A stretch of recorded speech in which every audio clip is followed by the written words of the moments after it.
स्वागत है हमारे YouTube चैनल पे। आज की इस वीडियो में देखेंगे 6 क्लास की NCERT अध्याय नंबर 4। इसमें हम देखेंगे क्या बताती हैं हमें किताबें और कब्रें। प्राचीन काल के बारे में हमें किताबों से और कब्रों से क्या पता चलता है, इसके बारे में आज की इस वीडियो में डिस्कस करेंगे। तो वीडियो बिल्कुल भी स्किप नहीं करना। चलिए वीडियो शुरू करते हैं। सबसे पहले देखते हैं पुस्तकालय में मेरी। जैसे ही घंटी बजी, शिक्षक ने छात्रों को अपने साथ आने को कहा। आज वे पहली बार पुस्तकालय जा रहे थे।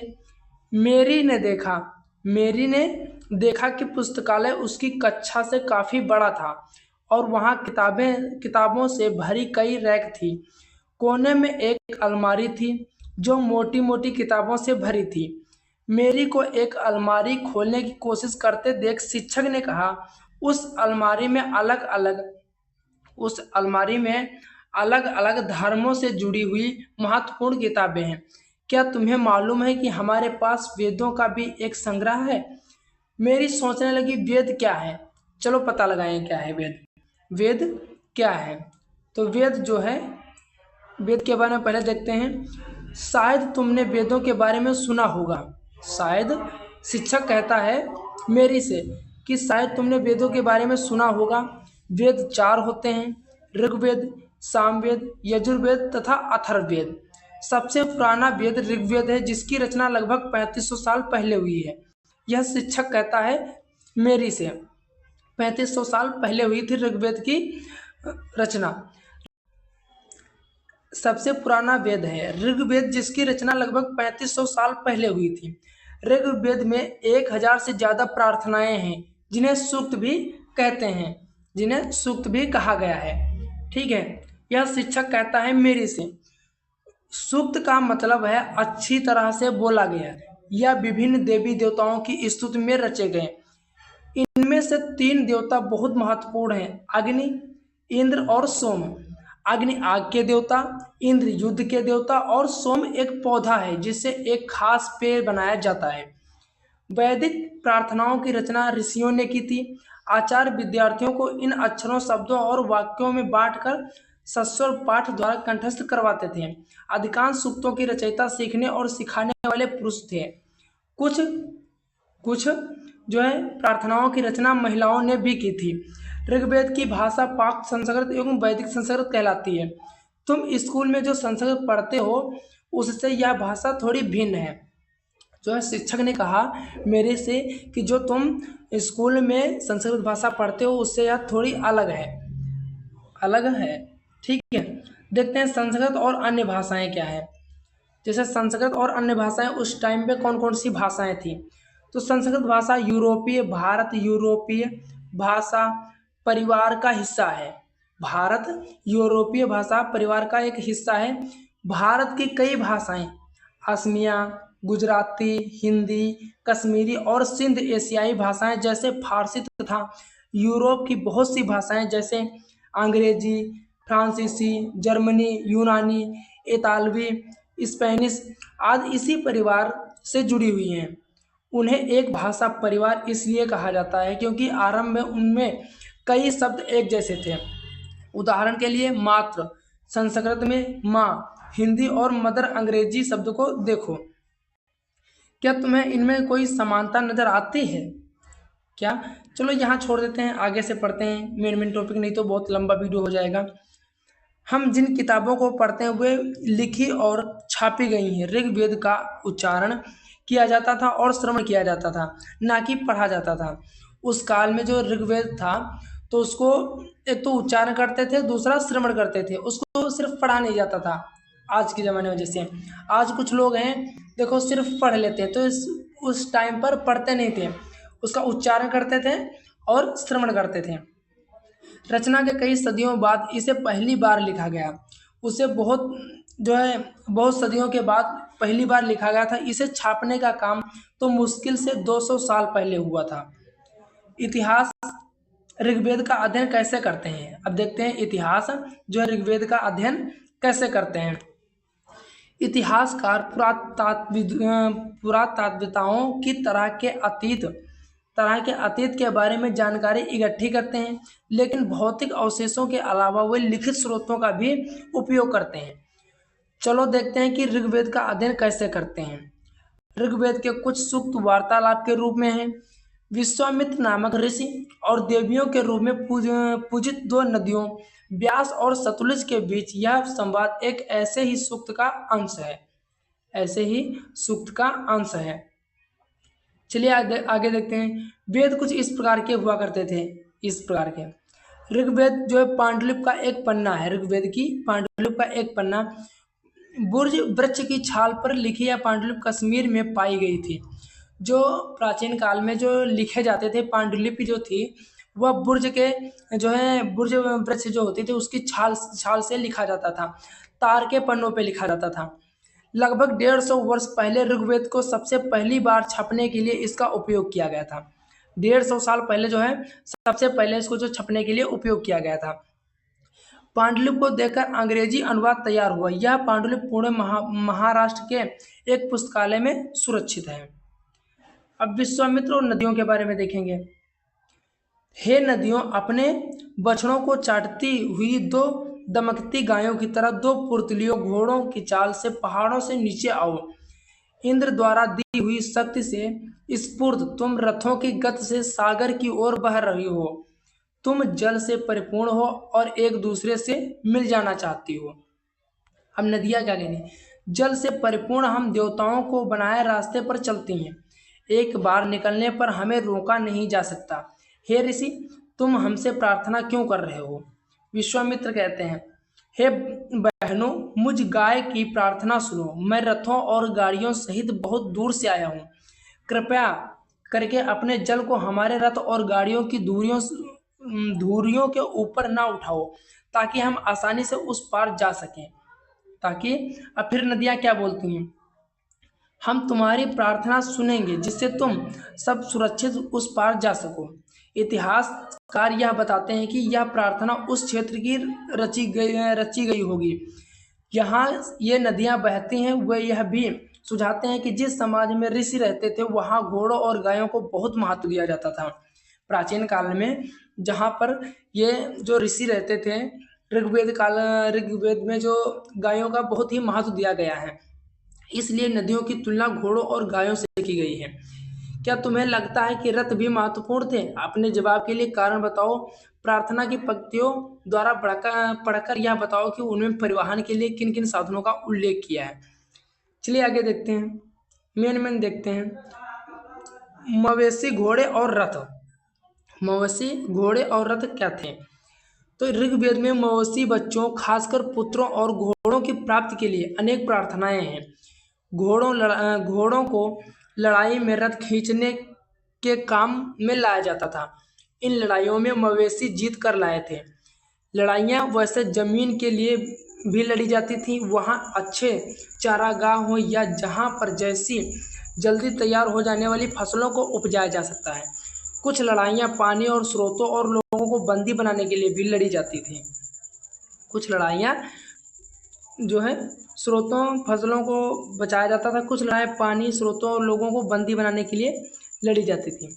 युद्ध में जीते गए धन का कुछ भाग सरदार जो है रख लेता था। सरदार यानी कि जो राजा होता था रख लेता था। कुछ हिस्सा पुरोहित को दे दिया जाता था। कुछ जो बाकी जो हिस्सा बचता था वो आम लोगों में बांट दिया जाता था। उसको यज्ञ में भी प्रयुक्त करते थे। यज्ञ की आहुति दी जाती थी। आहुति देवी देवताओं को दी जाती थी। घी, अनाज और कभी कभी जानवरों को भी आहुति दी जाती थी। ठीक है।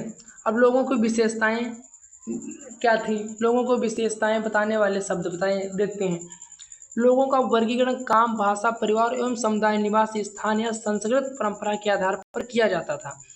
ऋग्वेद में लोगों की विशेषता बताने वाले कुछ शब्दों को देखो। ऐसे दो समूह हैं जिनका वर्गीकरण काम के आधार पर किया गया है।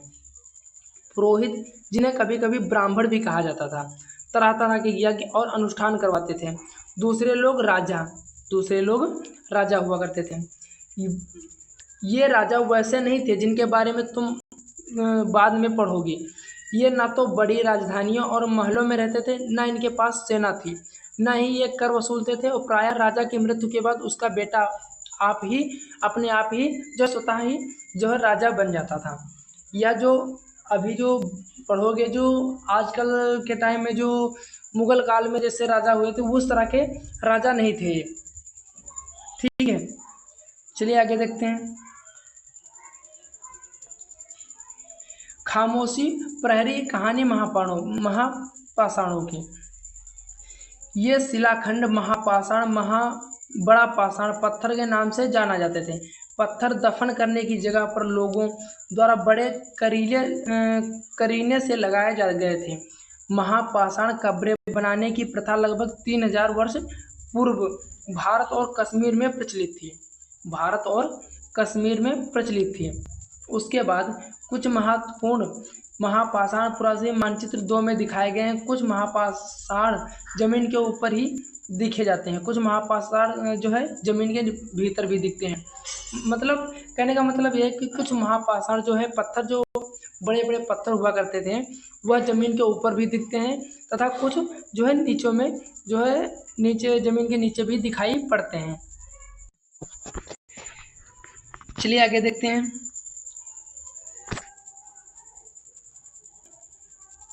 कई बार पुरातात्विदों को गोलाकार सजाए हुए पत्थर मिलते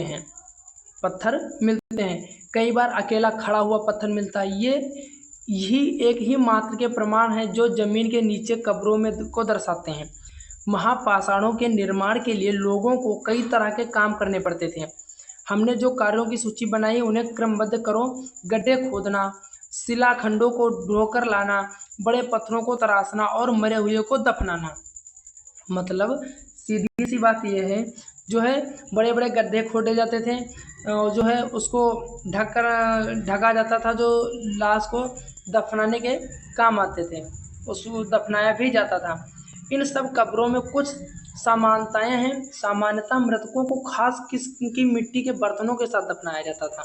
जो उस टाइम पे जो लोग जिन लोगों की मृत्यु हो जाती थी, उनको दफनाने के लिए एक खास प्रकार की जो मिट्टी थी, उनके बर्तन बनाए जाते थे। उन्हीं बर्तनों में उनको जो है बर्तन के साथ में दफनाया जाता था। ब्लैक एंड रेड वेयर के नाम से जाना जाता था। इसके साथ ही मिले लौह के औजार, हथियार, घोड़ों के कंकाल और सामान तथा पत्थर और सोने के गहने भी मिले हुए हैं। जिसे मृत शरीर के साथ में जो है लोहे का सामान, औजार, हथियार, घोड़ा, कंकाल आदि मिले हुए, मतलब ये सब उसके साथ में दफनाए जाते थे। क्या हड़प्पा के शहरों में लोहे का प्रयोग होता था? क्या हड़प्पा के शहरों में लोहे का प्रयोग होता था? चलिए देखते हैं। महापाषाण कब्रों में मिले लोहे के सामान, ये इस प्रकार के कुछ साक्ष्य मिले हुए हैं। ये देखो, इस प्रकार के कुछ साक्ष्य, जैसे तलवार के जैसे कुछ साक्ष्य मिले हुए हैं। बाईं और घोड़े के लिए सामान, नीचे बाईं और कुल्हाड़ी और नीचे एक कटार दी गई हुई है, जो ये है। ठीक है, इस तरह के कुछ वहाँ पे जो औजार मिले हुए हैं, लोहे के औजार। आगे देखते हैं। लोगों की सामाजिक असमानताओं के बारे में क्या पता करना है? पुरातात्विकविद यह मानते हैं कि कंकाल के साथ पाई गई चीजें मरे हुए व्यक्ति की रही होंगी। कभी कभी एक कब्र की तुलना में दूसरी कब्र में ज़्यादा चीजें मिलती हैं। ब्रह्मगिर को खोजो और कहा, यहाँ एक व्यक्ति की कब्र में 33 सोने के मनके और शंख पाए गए हैं। ब्रह्मगिर में जो है ब्रह्मगिर की जो खोजें हुई हैं, वहाँ पर एक कब्र में 33 सोने के मनके और शंख पाए गए हैं। दूसरे कंकालों के पास सिर्फ कुछ मिट्टी के बर्तन ही पाए गए हैं। यह दफनाए गए लोगों की सामाजिक स्थिति में भिन्नता को दर्शाता है। कुछ लोग अमीर थे तो कुछ लोग गरीब, कुछ लोग सरदार थे तो कुछ दूसरे अनुयायी थे। क्या कुछ कब्रगाहें खास परिवार के लिए थी? देखते हैं। कभी कभी महापाषाणों में से एक अधिक कंकाल मिले हैं। वह यह दर्शाते हैं कि शायद एक ही परिवार के लोगों को एक ही स्थान पर अलग अलग समय पर दफनाया गया था। बाद में मरने वाले लोगों को पोर्ट होल के रास्ते कब्रों में लाकर दफनाया जाता था। ऐसे स्थान पर गोलाकार लगाए गए पत्थर या चट्टान चिन्हों का काम करते थे, जहां लोग आवश्यकता अनुसार शवों को दफनाने दोबारा आ सकते थे। ठीक है, इनाम गांव देखते हैं, ये मेन चीज़ है। इनाम गांव के एक विशिष्ट व्यक्ति की कब्र। मानचित्र इनाम गांव के खोजो, यह भीमा की सहायक नदी घोड़ों के किनारे एक जगह है। इस जगह पर 3600 से 2700 साल पहले लोग रहते थे। यहाँ वयस्क लोगों को प्रायः गड्ढे में सीधा लिटा कर दफनाया जाता था। उनका सिर उत्तर की ओर होता था। कई बार उन्हें घर के अंदर ही दफनाया जाता था। ऐसे बर्तन जिनमें शायद खाना और पानी हो दफनाए गए शव के पास रख दिए जाते थे।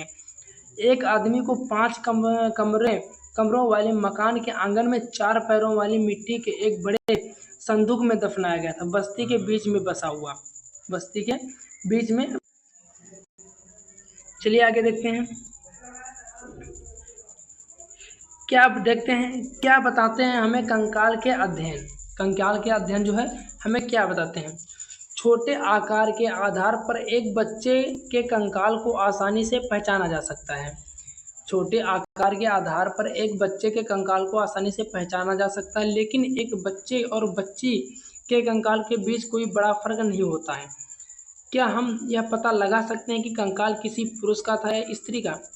कभी कभी लोग कंकाल के साथ मिले सामानों के आधार पर इसका अंदाज़ा लगाते हैं। उदाहरण के लिए, यदि कंकाल के साथ गहने मिलते हैं तो कई बार उस महिला का कंकाल मान लिया जाता है, लेकिन ऐसे समझ के साथ समस्याएं अक्सर पुरुष भी आभूषण पहनते थे।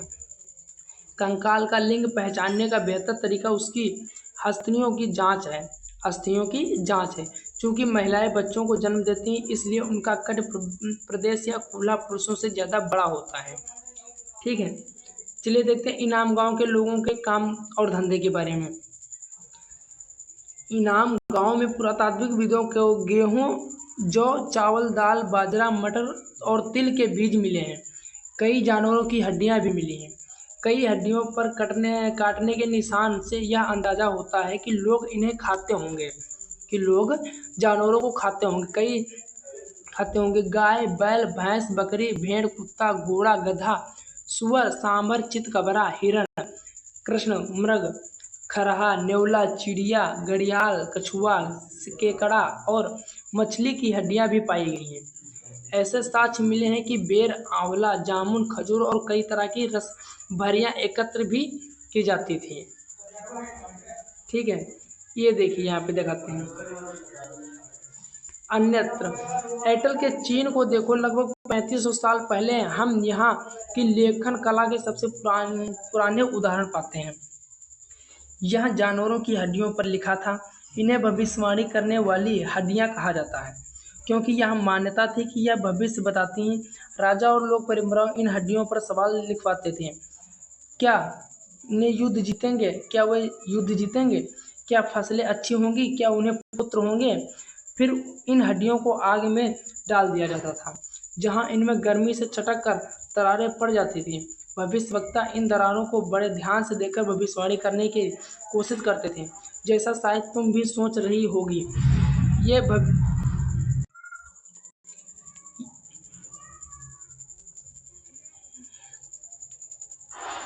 कल्पना करो, कल्पना करो तुम 3000 वर्ष पहले इनाम गांव में रहती हो। पिछली रात सरदार की मृत्यु हो गई। आज तुम्हारे माता पिता दफन की तैयारी कर रहे हैं। यह बताते हुए सारे दृश्य का वर्णन करो कि तुम अंतिम संस्कार के लिए कैसे भोजन तैयार किया जा रहा है। तुम्हें क्या लगता है खाने में क्या दिया जाएगा। उपयोगी शब्द देखते हैं क्या होते हैं। वेद, इस चैप्टर में हमने क्या क्या पढ़ा है। वेद, प्रार्थना, भाषा, रथ, यज्ञ, राजा, दास, महापाषाण, कब्र, कंकाल और लोहा के बारे में हम इस शब्द में इसमें जो है पढ़ा है। अगर वीडियो पसंद आई हो तो प्लीज़ वीडियो को लाइक, चैनल को सब्सक्राइब करें। आओ याद कर लेते हैं। निम्नलिखित में से सुमेल करो जो है। सूक्त, सजाए गए पत्थर, रथ, यज्ञ, दास, महापाषाण। अनुष्ठान, अच्छी तरह से बोला गया जो है। युद्ध में प्रयोग किया जाता था। गुलाम। वेदों की रचना प्रारंभ लगभग 3500 साल पहले। महापाषाणों का निर्माण की शुरुआत लगभग 3000 वर्ष पहले। इनाम गांव में कृषकों का निवास 3600 से 2700 साल पहले। चरक लगभग 2000 साल पहले। चलिए, अगर वीडियो पसंद आई हो तो प्लीज़ वीडियो को लाइक, चैनल को सब्सक्राइब करें। मिलते हैं अगले वीडियो में, तब तक के लिए जय हिंद।